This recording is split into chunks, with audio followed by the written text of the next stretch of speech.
not had enough of Shrenika Purohit. She will be winding this performance with yet another piece.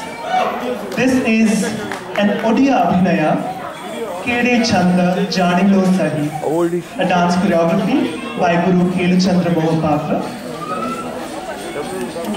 Over to Shrenika Purohit.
Ladies and gentlemen, did you all know she's just 5 years old? The most youngest performer of today's program.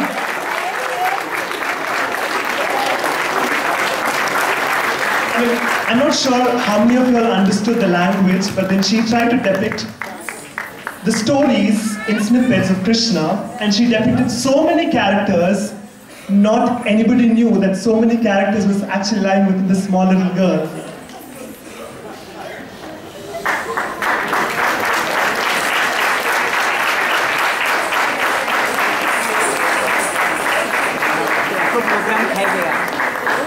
Thank you once again, Shrinika Purohit and Ankita Sahu. Credits